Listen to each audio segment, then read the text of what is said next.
The Galactic Council chamber stretched before Emily like a cathedral of judgment, its crystalline walls refracting the light of 1,000 distant stars. She stood alone at the center of the circular floor, her boots clicking against the polished obsidian surface as she approached the designated mark.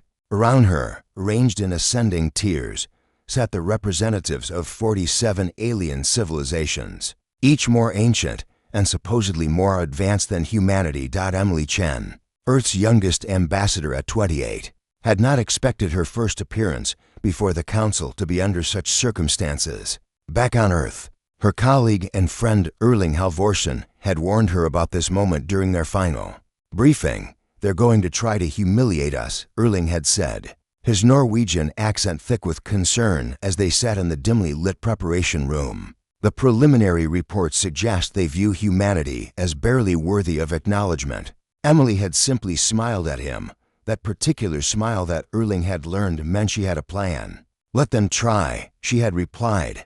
Now, standing before the assembled powers of the galaxy, Emily understood exactly what Erling had meant. The Supreme Arbiter, a being of pure energy contained within a geometric lattice, addressed her first. Its voice resonated through the chamber without sound, translating directly into her consciousness. "Human, you stand accused of violating Protocol 7 of the Galactic Covenant. Your species has been expanding through the local cluster without authorization." Emily remained silent, her hands clasped behind her back, her expression neutral.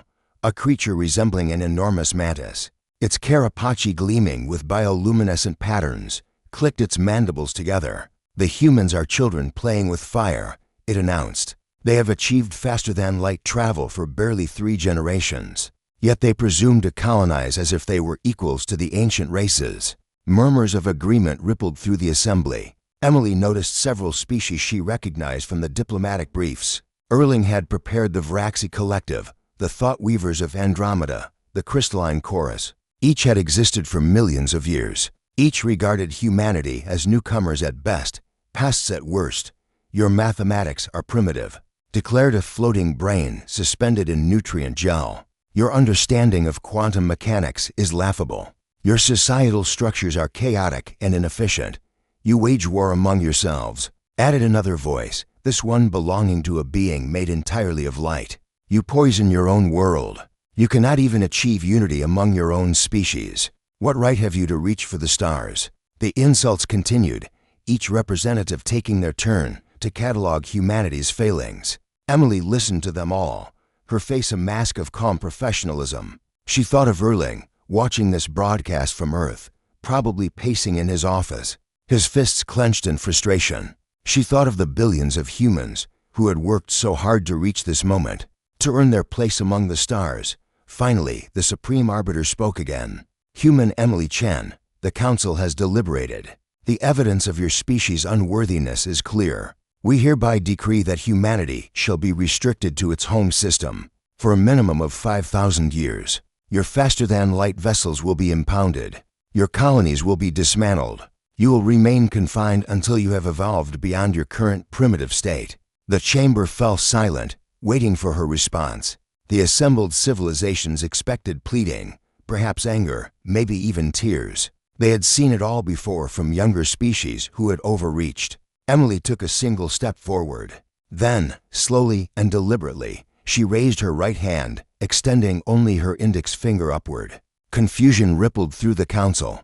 What was this gesture? Some form of human supplication? "One," Emily said clearly, her voice amplified throughout the chamber. She paused, letting the word hang in the air. "It took humanity 1 generation to go from our first powered flight to landing on our moon. 1. While your species were already ancient, we taught ourselves to fly. While you were perfecting technologies over millions of years, we went from horse-drawn carriages to spacecraft in less than 2 centuries." Her finger remained raised, steady and unwavering. "You say our mathematics are primitive? A human named Einstein revolutionized our understanding of spacetime in 1 lifetime. You say we're warlike? We've had no global conflict for 70 years, we learned. You say we poison our world? We recognized our mistake and reversed the damage in 3 generations.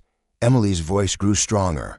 You measure progress in eons. We measure it in decades. You've had millions of years to perfect yourselves. We've had mere thousands to evolve from caves to this chamber. And yet here we stand before you." She slowly lowered her hand, but the image of that single raised finger seemed to burn in the minds of every being present.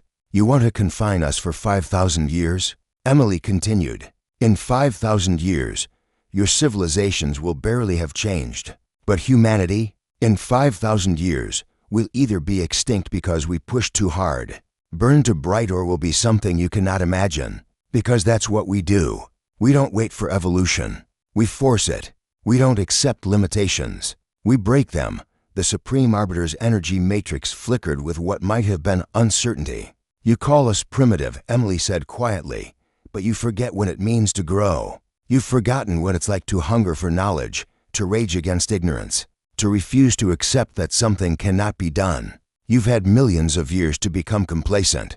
We've had barely any time at all to become dangerous." She turned slowly, making eye contact with as many representatives as possible. "Confine us if you must, but know this: that single finger I raised, that's not a gesture of defiance. It's a reminder. One generation. That's all it takes us to change everything. Can any of you say the same?" Back on Earth, Erling watched his monitor with tears streaming down his face, pride swelling in his chest. The council chamber remained absolutely silent. Finally, the Supreme Arbiter spoke, its voice carrying a note that might have been respect. "The council will reconsider its decision." Emily smiled that same smile she'd given Erling before leaving Earth. She bowed slightly, turned on her heel, and walked out of the chamber with her head held high. Humanity's trial had just begun. But in that moment, with a single raised finger, Emily Chen had reminded the galaxy what it meant to be human, to be young, to be hungry, and to never, ever stop reaching for the impossible.